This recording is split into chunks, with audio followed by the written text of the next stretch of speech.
Hello, Internet. Good morning. I am Ryan Ingram, and this is the Friday morning live stream where I answer some real estate questions. Here is the affiliate link to PropStream. So, if you want a 7-day free trial to PropStream, I've got a lot of videos on this. This is essentially how I run comp reports and the software I use to really do all the due diligence on properties. So, you can get all of the information on PropStream individually from a plethora of different websites. However, PropStream aggregates a lot of data and makes it extraordinarily easy for you to figure out a great deal about a property in very little time. There's also a kind of geolocation feature of that app, which I use pretty regularly when I am at a property and wanting to gather information about the surrounding properties. So while I'm at a property, looking at it, walking through, doing my due diligence on that particular property, I can pull up PropStream, hit the geolocate button, and then tap the parcels surrounding that home. So it is extraordinarily helpful. I'm a huge fan of it, and I think you will be as well. So I'm gonna get all set up. This is a disclaimer. I don't know anything. Always seek professional guidance, advice, whatever about your particular situation before you do anything that I might talk about. So there is that. Now, let's see here. You could post your questions in the chat. And today, I've got like an hour, maybe a little bit longer.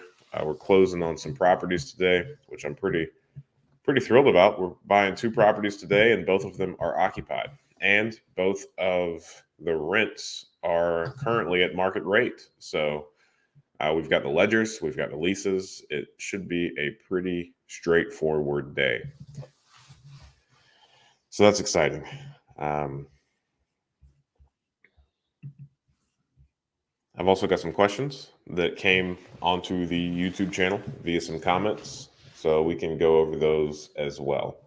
And the first question is how to buy real estate with low income. And before I would answer this question or even continue thinking about buying real estate if you have low income, is I would really try and figure out like what is your end goal with the real estate. I know a lot of people sell real estate investing as like a get rich quick, grow wealth, leave your job. And I think that is often extraordinarily over exaggerated. In fact, real estate investing is really capital intensive. And if you have low income, then you might be able to get your foot in the door on a property or two. However, what are you going to do when something goes wrong with that property and you're going to have to address whatever it is so you can either sell it or continue to rent it out and keep the person that lives there really happy. So you definitely want to address whatever the cause of your low income is, in my opinion, first before you start investing in real estate. Now, I'm not opposed to someone negotiating like an owner finance deal with seller financing or doing some type of creative financing to get your foot in the door on a property with low income. But at the same time, you have to be working a plan to increase your income. Now, whether that is starting to wholesale real estate, picking up some other type of skill set or knowledge base that's going to allow you to make more income, whether it is building some type of skill set in order to increase your income from a W-2 basis or get another job. Something you're going to be having to work that plan in addition to getting involved in real estate. So real estate is a fantastic way to build up your income, build up your wealth, and definitely create some type of generational wealth aspect in your life. However, an immediate short-term gain is not likely. So you're going to want to address that low income really quickly, however you can. Consider it to be really high priority to fix that before you get too serious about investing in real estate. So I'm not trying to be discouraging with that answer, but I'm also trying to be realistic and very helpful. And I think for the most part, you're definitely going to want to be well positioned to handle unexpected expenses when you get started in real estate investing. And for most people, your active income is going to be like the first layer of defense against unexpected expenses. So you're going to want to get that up because real estate is so capital intensive. And, there's four main ways of investing in real estate, or ways to profit from investing in real estate. You've got your appreciation, which that's not something that you could pay for unexpected expenses from. You've got your principal pay down. Again, that's you paying your mortgage, and the balance that you owe the bank or whoever the lender is gradually decreasing. Now, during the first decade of these loans, generally, you barely have any principal pay down. So that's a very small way of making money in real estate, and it's also one that's not going to help you pay for those unexpected expenses. The third way, the tax benefits, that is going to ease your tax burden. However, it's not necessarily going to help you pay for those immediate unexpected expenses. So cash flow, the fourth one, is the only way that real estate will make you income that might have the ability to allow you to pay for these unexpected expenses. However, generally speaking, the amount of cash flow on any given rental property is not going to be sufficient to pay for whatever unexpected expense arises. So let's say you're making $200-300 per month after all of your expenses on any given property. Well, nowadays, especially with lumber prices having increased, along with anything else, inflation has really hit hard. $5,000, $8,000, $10,000 is what it would cost to replace a roof. So how many months of that, of the $200 to $300 per month of your expected cash flow, will it eat up to pay for the roof? So I think it's a safe bet to say that you're never going to make enough money from one individual property to pay for all of the unexpected things that could go wrong with that property. So keep that in mind as you are creating your expectations, dreaming big, figuring out the role that real estate investing plays in your financial future. And low income is not going to be solved with real estate investing. If anything, it's going to make the consequences of having a low income even worse. So keep that in mind. Do your research and plan well. All right, we got 7 people on, 8 people now. Here is PropStream. You should check it out. We might go over some of that today if we've got time, depending on how many questions come in. I've got to leave around 9 again. Well, I need to be somewhere about 15 minutes away at 9. So if you've got some questions, you 8 people that are currently on, feel free to ask those probably sooner than later. One of the other questions that we get pretty frequently is how to estimate the rehab costs of a particular property. Now, this is a very painful thing to figure out, and one that you will slowly get better at via trial and error, learning about things that you didn't even know could go wrong on a property. And short of getting a full home inspection, tearing down every single wall inside the house and causing an immense amount of damage to try to do some exploratory troubleshooting proactively, you're not going to be able to tell everything that is wrong with that house that needs to be fixed. So as you are estimating the rehab costs, there are definitely some things that you can dial in pretty quickly, like the cost of a kitchen, the cost of replacing a floor, bathrooms, your average costs there, painting.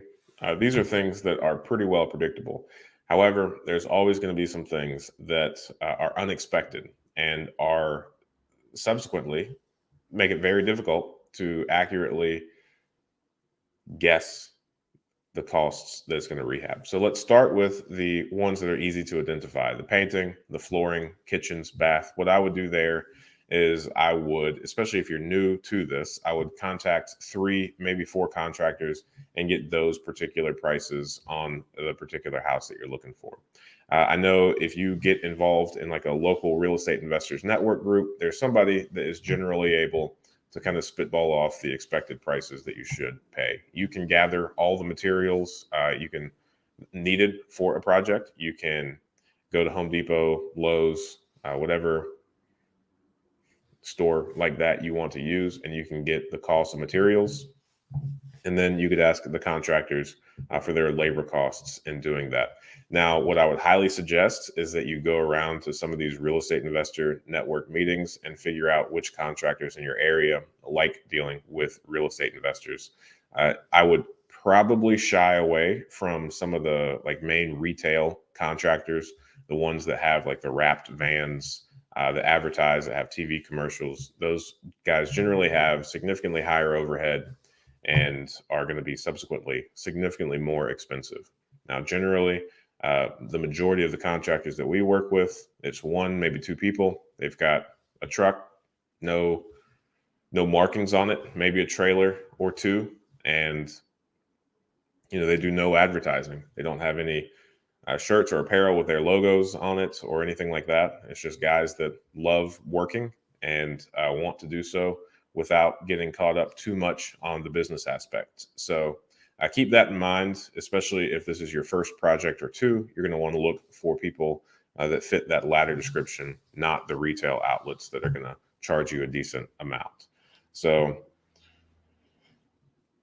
once you get the material costs, the labor costs, you get a good handle on those, you're well on your way. There are some kind of rules of thumb that you can go to. I generally have my own kind of internal kind of itemized list that I go over. So $5,000 for a medium-sized kitchen, $7,000 for a large kitchen is something that I would say $4 per square foot of flooring. However, that is unique to your local market, and you're going to want to probably interview a bunch of real estate investors and, again, go through the process of itemizing out the materials and getting labor estimates before you try to formulate or take any kind of shortcut like that to heart. So get used to the process, do that a couple of times, and then come up with something that is probably conservative. And like I said, there's going to be a lot of expenses that you're not going to be able to predict, which you can then add like a cushion on top. So maybe increase your estimated number by about 20% and then use that as a budget. So for example, at this point, we have over 400 homes. I have walked through probably at this point, thousands of properties. And I like to think that I'm pretty familiar with estimating rehab costs. However, we just recently purchased a property and we are renovating it now. And it has an extraordinary amount of termite damage that I completely overlooked. And unfortunately, all of the termite damage is kind of isolated to the sill plates. I guess the sill plates were made out of something that these termites really enjoyed. They didn't eat into the joists. They didn't eat into any of the exposed wood that, I went through the house and looked at as I regularly would have. However, if you look up kind of over the ledge of the basement foundation, if you look over the steel beam that runs through the house, the sill plate, the wooden sill plate on top of all the basement walls, and this steel beam are eaten up with termites. So that is an added expense that's going to be several thousands of dollars that I just overlooked. And like I said, not to give myself too many accolades or pats on the back, but I'm pretty good at this. So it happens. It's how you learn. And now I'm going to be examining seal plates on every house that I go into like I never have before.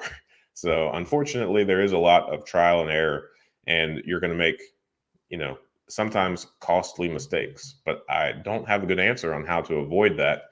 And then each time you learn one of these tough lessons, just do your best not to make that mistake again. At this point, another common mistake that I have made in the past is figuring out how many layers of roofing are on any particular property and what the decking is. Is it the original cedar shake under multiple layers?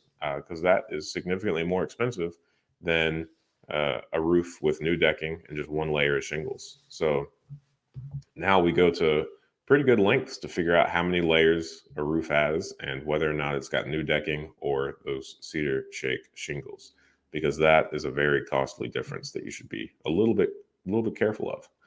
So that's my answer there. Hopefully that's helpful. Brian Reed, hey, good morning. What would you say is a good way to get off-market leads? I would say for creative financing. Yep, PropStream is helpful for that. I would say you can pull some lists of people that have like high equity homes in the area. So a lot of people, I think a common list to pull on that is people that have owned their house for a while, likely don't have a mortgage, and are not owner occupied. So with PropStream, you can set up that filter. You could find, that list. You could set the geographical location as wide as you would like, any area that you are interested in having homes in.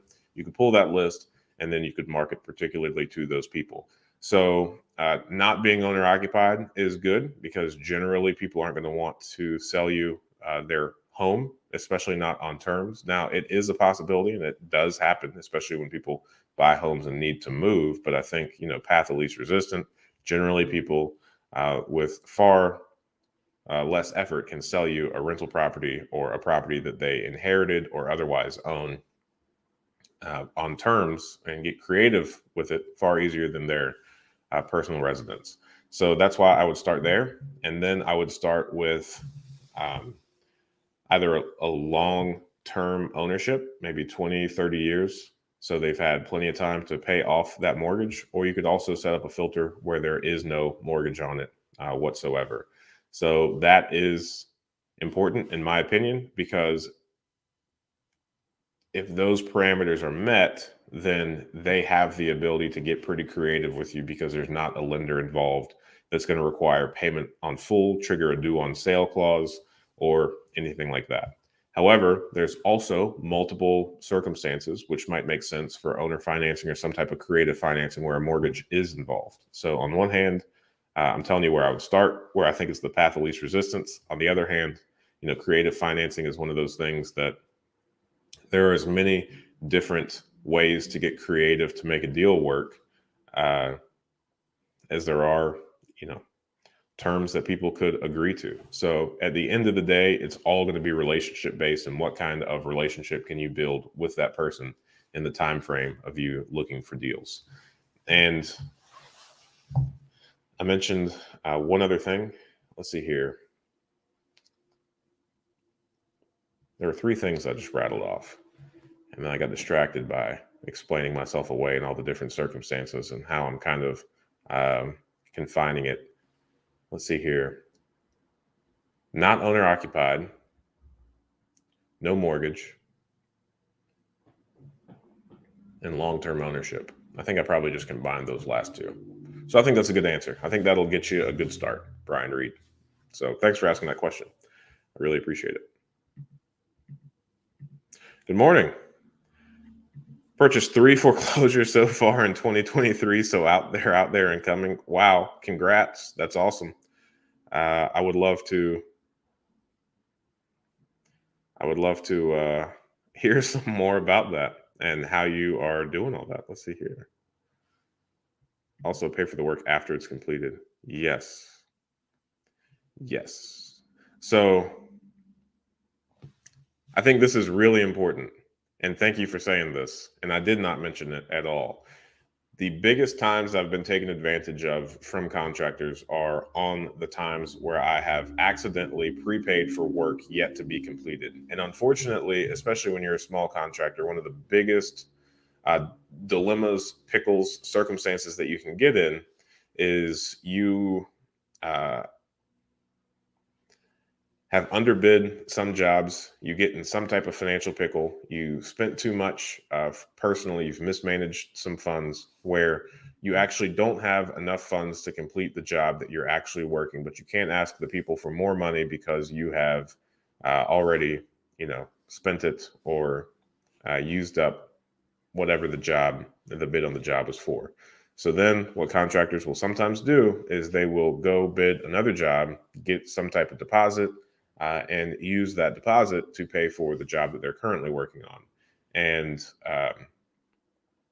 being a contractor is really hard. It is probably one of the more difficult things that you could do. I think Harvard Business Review put out some article a while back that said it is being a contractor is one of the most difficult businesses to scale beyond the owner's own skill level, which I think is pretty profound and very realistic. So while I don't think that many contractors do this on purpose, it's definitely common to get in this pickle. And one of the biggest ways that you could get taken advantage of is by, unbeknownst to you, being that person that your deposit or you prepaying for things takes care of something else that they're already working on. So definitely only pay for work that's currently completed. Now, our project manager, one of the things that we do is we have a draw system now. And this is, again, after tens of thousands of dollars of trial and error. And I think the biggest number that I've been taken for by a contractor was around 30,000, in which we agreed that I would pay him like $8,500 per week. It was across 3 properties. And it got to a point where his guys were busy, not working on these properties. There were a couple of weeks where I paid $8,500, even though I wasn't necessarily feeling too great about it. And, around that third payment and nothing had been done. It's like, okay, let's revisit this. We shouldn't do this. And that was the last time he did anything. So 3 properties were supposed to be finished. Only 1 was actually finished. Another was, 15% done. So I would say that was the lesson there. What we currently do is a draw system where, the first part of a job is generally demoing things and getting the job site, the house, whatever, prepped to actually start the work. Now, during that period, there is no materials needed. There is, no out-of-pocket expense on the contractor's behalf, just their labor in getting everything ready and all the demo. There might be a trailer or dumpster expense, but, generally it's very small. So all that to say, we don't give any money until after that demo and prep has been completed, in which case I think it's like a 25% draw that we give on the total job. So at least we get some work done. In worst case scenario, we have overpaid for a clean out. And fortunately, in doing that, it has allowed us to avoid what most certainly would have been larger pain points had we done the typical 50% deposit that some people ask for. So that is a great point. I can't express that enough. Thanks. People are scared of the market, and that's the great time to strike. Yes, definitely learning a lot for sure. Move 3 layers of asphalt. Roofs can be tough.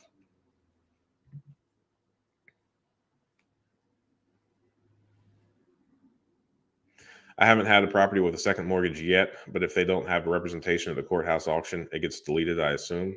I'm not sure. I would say check with the title company. And every time we've bought a property at a foreclosure, we have still had like a title search done from a title company that is not the courthouse. And I know one of the gentlemen in the mastermind recently purchased a foreclosure. He took it through a title company. The title company found some issues that the courthouse could not rectify.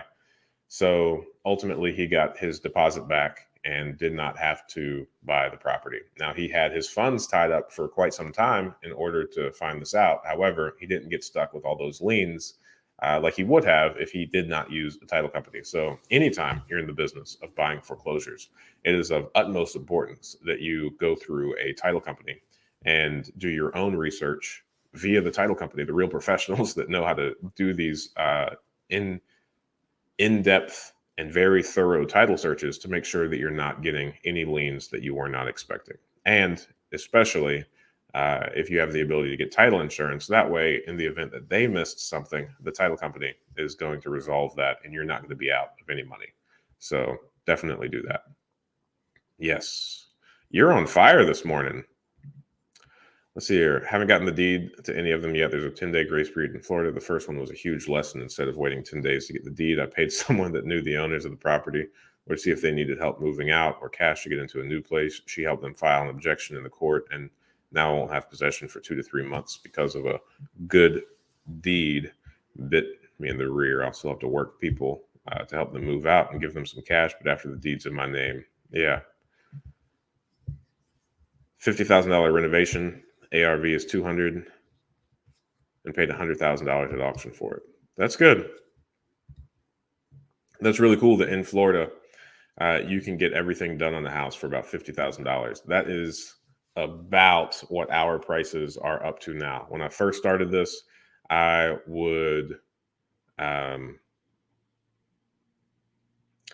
say about $25,000 could get you everything from mechanicals to roof to an entire interior renovation. And that is no longer true. That was back in the day when I remember we replaced a roof for $2,500. Granted, it was a simple roof, and granted, that house was less than 1,000 square foot, but now that roof would cost us at least $4,500. So long since past are those days. $50,000, I think, is a reasonable rate to pay to get really large projects done. Good morning. As an investor, how much debt do you carry? You can really carry as much debt as you can convince people to give to you. So banks have a pretty thorough process for due diligence. And if you don't meet their either DSCR or debt to income ratios, then they're probably not going to lend to you. So your income is important on both the personal and the commercial side. And you can get as much debt as you would like, so long as you run the appropriate business to support all of that debt and meet all of the bank's guidelines and parameters. So generally what you'll find, especially with like the local regional credit unions, is they are a little bit more conservative. As soon as you get a couple of rentals, they're probably going to start shying away from you and pinpointing the things that you need to work on to increase your bankability, so to speak. So you'll get to a point where they're going to say, hey, we can't do this loan. Your debt to income is too high, in which case you will then take that as kind of like a coaching lesson and try and fix that. So you're going to want to increase your income in order to qualify for another loan. And then once you hop on over to the commercial side and you have the DSCR, the debt service coverage ratio, the bank will give you some feedback on what you need to do in order to qualify for that loan. So I would not be discouraged anytime you get some feedback from the banks. I would take it as kind of constructive criticism. And hey, if you want to continue to increase your debt load, then you're going to want to meet these parameters. So we pretty regularly get feedback from lenders in which we then act on. So they generally identify when we package up a big portfolio of properties to refinance with them. They'll pinpoint and say, hey, these are underperforming assets. You need to go raise those rents or lower those expenses. And we'll do that. We'll either pull them from that refinance. We will work on them, raise the rents as the leases renew, figure out if we can lower the expenses. Generally, the answer is no on the lowering the expenses side, but we still take a look at it. And then when those properties are ready and they meet those parameters, we will then put them back into the refinance. So if you're working with a local credit union and you have smaller portfolio, any type of feedback that they give you, you should take it to heart and figure out how to fix it so that you can present yourself more favorably to them the next time you're looking for some debt. So I think one of the most impactful things that you can do as far as working with a local bank would be to, on the forefront, proactively reach out to the banks that you want to have a relationship with, the local credit unions that you want to build a portfolio with, figure out what their appetite is for the type of investment that you want to do, and then go out and look for the investments that fit that bank's appetite. A lot of investors, they'll read some books, research some real estate online. They will then go out and find the deals that they want, and then they'll get angry when the banks don't want anything to do with those deals. So it's a little bit backwards. Figure out where the money's going to come from, figure out what the money likes, and then go and find those deals. A little bit different, but same end result. And there have been multiple occasions over the past 6 years that we've been doing this where we have, for particular lenders, gone out and found deals um, that is in that lender's appetite. So that's allowed us to do some things like buy some properties in like the class B, low class A type neighborhoods and get into some of those. It also has, caused us to modify kind of our personal buy box and our personal buying parameters. If banks get a little bit tight on lower valued homes, then hey, if it's below 600 square foot, we're probably not going to mess with it because this is the lender that we're working with right now. And, consequently, we have identified lenders that don't mind the lower valued stuff and that will finance a property if it's like 400 square feet or basically a one-car garage turned into a house. We've got a couple of those, and those are pretty hard to finance. So that is what I would say there. That makes sense. Congrats. I'm sure you're going to learn a ton. Please come back during this renovation and especially after um, to tell me about it. In fact, if you are up for it, I would be more than happy to kind of interview you about this on like a Zoom call or something and kind of share your experience. I think that would be a lot of fun.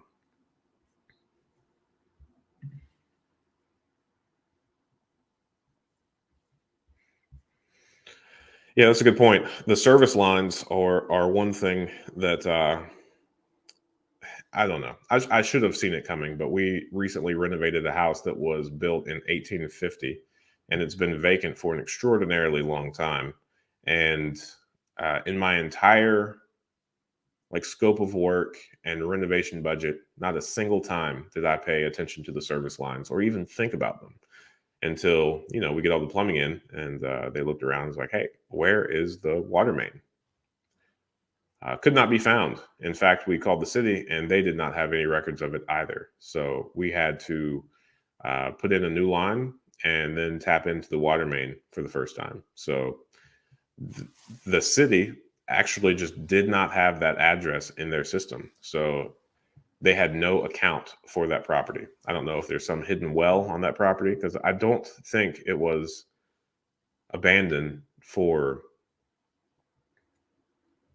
I mean, it was definitely abandoned for a couple of decades or vacant for a couple of decades. But a couple of decades, I mean, at this point, it's still like 2000s. Everybody had indoor plumbing in the 2000s. So I don't know when this last thing was appropriately occupied with utilities. So we had to put in a new water main and then also a new sewer main. Now, both of those were like $6,500. So it wasn't hateful, but it's a really small house. Just a one bedroom, and $6,500 was like 10% of what we had allocated for that renovation. So went over budget on that one, but I'm hoping that it turns out to be a good property.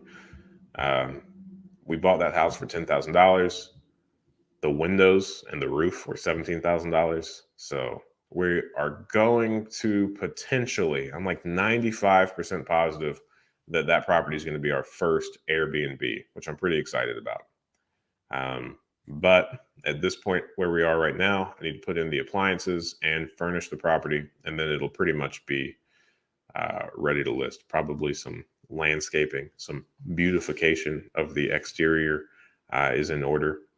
And then after that, it'll probably be ready to try that with. We'll see what happens. But either way, I'm looking forward to trying something just a little bit new. Still real estate investing, just a little bit different. Do you think a PowerPoint, do people still use that presentation showing several projects from start to finish with the numbers would be a good idea to attract investors? My goal next year is to be a managing partner of a real estate fund for several people that want to invest with me. Yes, I don't necessarily think that you need to create a PowerPoint presentation showing several projects. However, all of these properties that you are doing right now as a foreclosure, I would use Google Photos. I would create an album, as the street address, and I would take way too many pictures documenting the first couple of projects that you've done and all the issues that you have experienced along the way. So Google Photos also, in addition to just being an album, a normal photo album, you're also able to make comments on particular photos. So you could even make comments as to why you took that photo and what exactly it is that you're showing, or what type of issue you're having that you are working through resolving. You can put some videos in there, and then you could create a shareable link and share that entire album with anybody that you want to attract as an investor. So we've got some projects that I'm particularly fond of that I visit way too much. And generally, whenever I visit the property, I take a lot of photos of it. And this question that you just asked is exactly why I built that habit to begin with. Is I didn't know where my real estate investing trajectory, I didn't know where it was going to go, but I knew that you couldn't have too much proof that you can do the things that you said that you can do. So being very organized up front and capturing the entire project start to finish is ideal. So we've got some projects that I frequently go to that I've got, over 1,000 pictures of. Now that's probably too many. And when I share those types of albums with potential lenders or people that, want to see the type of work that we've done, generally I'll make like a second album that's significantly more succinct, where you're not asking that person to scroll through thousands of photos. So it generally works out best if you've got about 40, maybe 60 photos from start to finish. Not 1,000. People burn out around the 100th photo. Sometimes, if you show this album to somebody that's used to looking at Google albums, they won't zoom in on the photo. They'll just scroll through the gallery type option, and they still have great enough eyesight to see enough detail from the gallery view. It is very painful when you try to show a 1,000 picture photo album to somebody that wants to zoom in and look very intently at each photo, and you're watching them swipe one by one. That's pretty difficult, pretty painful. So for those people, protect them from themselves and condense that photo album to about 30 to 50 photos. They put in the cash as well to myself, and I take 10% of the profits off the top. The rest is divided amongst investors. I think what you're just describing is a REIT, and there's definitely a market for that. I would definitely figure out, and if we're going to do this little interview thing and you want to talk about these properties, then I'm more than happy to talk with you about all of my thoughts on this. What I would say is don't do this. It might be appealing, especially as you're building something. But, if you are able to give a consistent return to someone, that speaks volumes. If you divide the money up too much, then nobody's going to be happy with the return that they're getting, and your fund won't have the appropriate reserves to pay for anything that's necessary. So I would say if you could take on the majority of the burden of the expenses of the property for a short term, and if you're able to give these people kind of a short-term lending option, give them 10, 12% interest only payments paid monthly, then you could still secure it with the real estate, but you're only taking on debt, not a partnership. Then once you switch over to long-term financing and give them their short-term capital back, you are left with the entirety of the asset and the cash flow. So the last thing that you want to accidentally do is build a really hardcore job for yourself. I know 10% sounds decent, and I'm not sure what type of scale you have in mind, but the overhead, like the 10% would be paying for your management. And that, especially once you start to scale, is going to incur a lot of expenses and overhead. So, right now we pay a 10% management fee to the management company that we've created, but that management company has 5 full-time employees. So I don't think that being a property manager has comfortable enough margins for you to build an entire business model around that, unless you're, able to vertically integrate and recapture a lot of the expenses. Like if you are going to, own the contracting company and you're going to do all of the repairs and maintenance in-house and charge, market rate for the repairs and the maintenance. And if you're able to kind of make more margins on that, but I cannot figure out. And again, you're in Florida, you're talking about $200,000 homes. This is significantly different than the market that I'm in.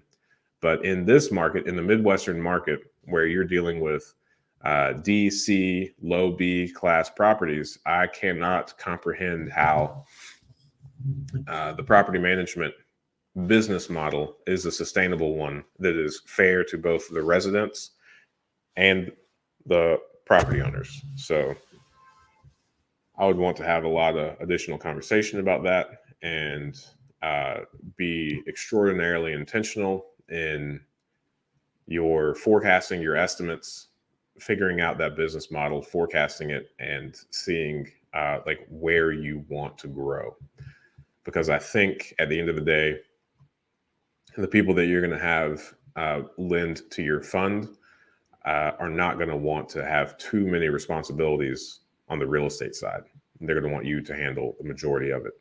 And the last thing you want to do is get yourself in an arrangement where you're doing all of the work and only taking a fraction of the profits. My 2 cents. Cool. Do you ever purchase empty lots? Yes. If you do, what do you do with them? That's a great question. I have a couple of empty lots. I bought them thinking that I was going to build on them. But each time I look at building a property, in the time it takes me to research that, I have found about 6 to 7 to 8 more potential properties that we could just purchase. So I don't yet see it making sense to build new, and especially in the uncertainty of the 2023 market, where you've got all these institutions forecasting crazy things. I'm not so sure that new construction is the way to go. For a while, you could buy lots for like $500. The last one that we purchased was $5,000. It is in a decent area, and it's a pretty big lot. I think it's about an acre. So we bought it, but I regret it. I would happily sell it for $4,000 right now. So I don't know. I don't think in the market that I'm in, acquiring vacant lots is a very compelling strategy.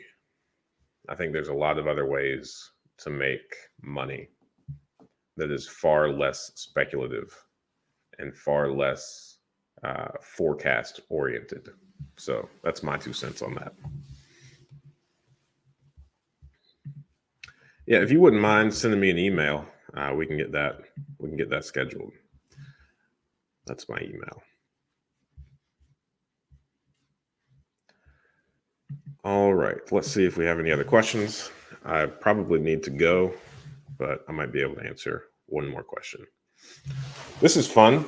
Do I need a real estate agent to buy a house? That all depends. You do if it is on the MLS. However, you don't need your own. When I first started buying properties as investments, one of the best strategies that I did was reach out to the listing agent. If you reach out to the listing agent, then they're going to send you a form if they're interested in doing it.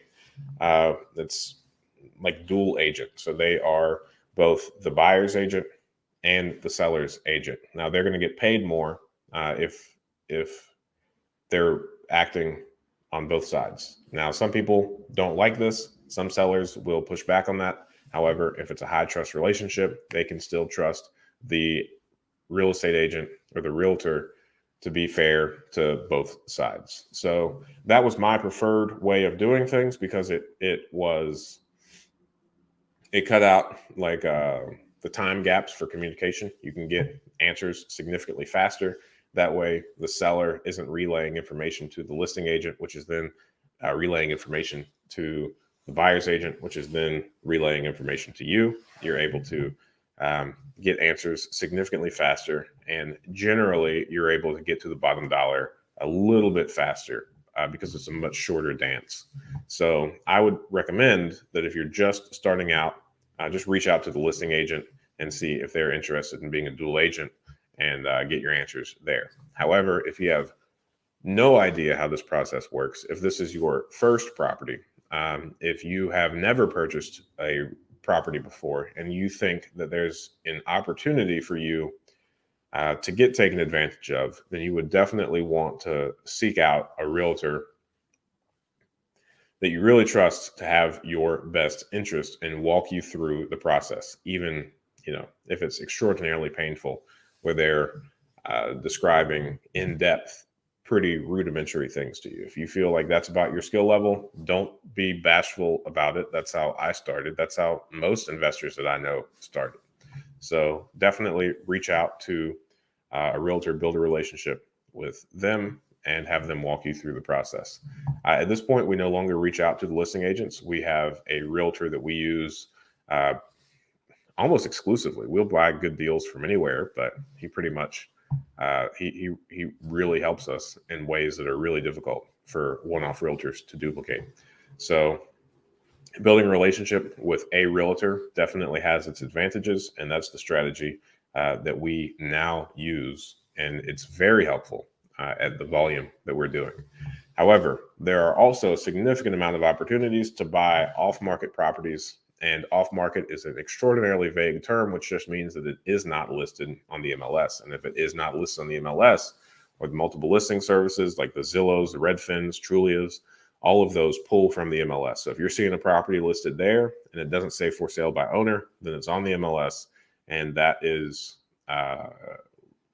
it means it's very likely that you're going to need a realtor in order to act on that. Off market, it's not on the MLS. It could be that the person that owns the property just put a sign in their yard. It could be that a wholesaler has a contract on that property and they're trying to assign it out to somebody else and sell it. And if you're dealing with a wholesaler, chances are you do not need a realtor. If you're dealing with a homeowner specifically, chances are you do not need a realtor. Or it could just be friends, family, in which case you probably don't need a realtor. However, in all of these scenarios, you do need a very solid title company. So even if you don't need a realtor to complete a transaction, you should still use a title company. And I have found it to be extraordinarily helpful to primarily do business with one particular title company. Now, they do 99% of our transactions.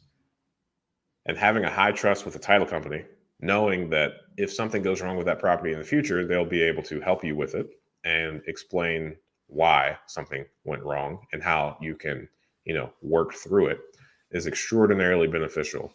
And having the majority of your transactions with one person or one company has its benefits in that you don't need to do a bunch of research if something goes wrong on one and restart a conversation with the title company where you're just a number on a file passed, right?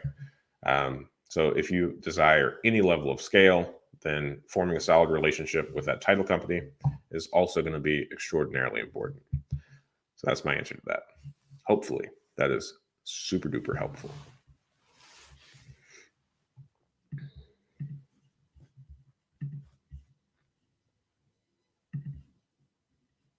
Awesome. Yeah, looking forward to it. All right. So we had 4 questions, and the last one is really fun. Should you sell or rent your home? Now, this is an extraordinarily nuanced question that almost solely depends on your particular situation. But if we're speaking in broad strokes, I would say if you have any interest in continuing to benefit from the appreciation, from the principal pay down, from the tax benefits that come along with that property, if you have the ability to cover the mortgage payment if you have some reserves where you can address any unexpected expenses and you can rent it out for more than your existing expenses and a couple $100 for, the capital expenditures, the unexpected expenses that might pop up, I would say. And if you want to have the potential headaches of, being a landlord, renting a property out, dealing with the problems of another person, if you have the bandwidth to do that, then it's generally going to be in your best interest in the long term, over the 10 to 30-year window, to rent that property out and not sell it. Especially with as high as inflation is, I think asset prices are going to continue to go up. So I would say, if you have the ability to rent out your property without bleeding money on a monthly basis or inviting some unsustainable stress into your life, if you've got the mental bandwidth to handle any of the associated issues that you could speculate come from renting out a property that you own, you should. Now, if you have a low payment, if you have a relationship with a property management company and you really trust them, then you could utilize them to rent out the property. Now, they're going to take a cut, and they are sometimes not going to pay you any money. So I would only go that option if you have a long runway of reserves and a high trust with that individual property management company. I have heard that in some markets, you can find very reliable, very trustworthy property management companies. That's not true for all markets. That is not true for my local market. So just know what you're getting into and definitely do your research. However, if you haven't owned the home for that long, if you don't have equity, if you can't rent the property out for more than your mortgage payment, if it's going to leave you losing money, or if you're not going to have the appropriate funds to move to a new spot, to pay for all of the expenses associated with whatever the reason is that you need to move, then you should probably sell the home. Do not hold on to anything that has a negative cash flow impact on your balance sheet, profit and loss, bank account, whatever it is. However you keep track of your money, I would advise against losing money on a monthly basis.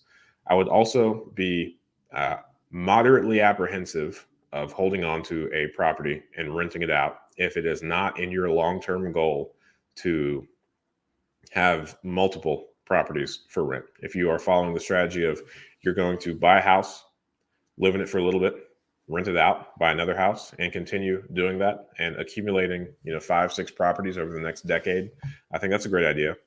But if you do the math, if you calculate all of the expenses associated with a home and what it would cost to fix those, and then take the life expectancy of everything from the roof to the driveway to the plumbing, and figure out how much you would need to set aside on a monthly basis to appropriately pay for those whenever they might falter, then what you're going to realize is you cannot possibly collect enough rent on a monthly basis to pay for all of the expenses that that property is essentially, inevitably going to produce.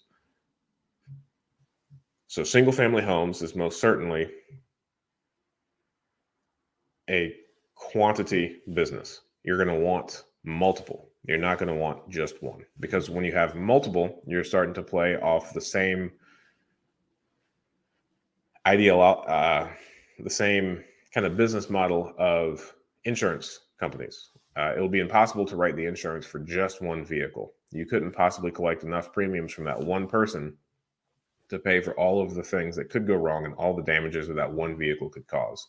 However, when you have that, when you're collecting premiums on hundreds and thousands of vehicles, then all of a sudden it's statistically unlikely that all of those cars will cause damage or have issues at the same time, making the insurance model sustainable. Single family homes shares in that same principle, in that you're not going to be able to collect enough money to pay for all the things that could go wrong for one property.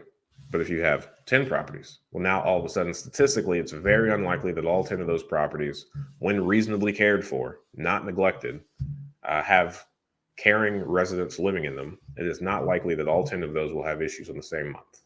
And in the event that they do, you are statistically unlucky, and it likely would not happen again. So when you're collecting money from 10 properties, if one of them has an issue, generally the net cash flow from all 10 will be able to come together and pay for that one that has an issue. And then you have reached a very a level of scale that is extraordinarily sustainable, will leave you with extra cash flow. It will leave you with a ton of appreciation. So appreciation times 10, tax benefits times 10,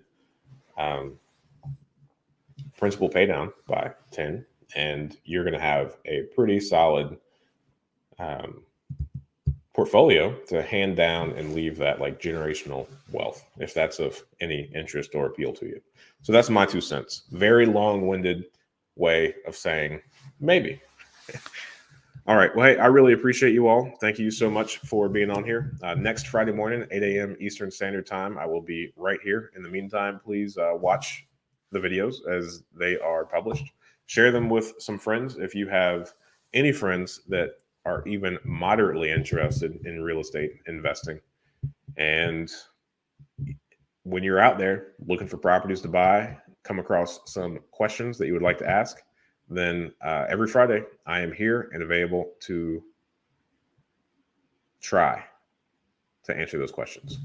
All right. I appreciate you guys. I will talk to you soon. Goodbye.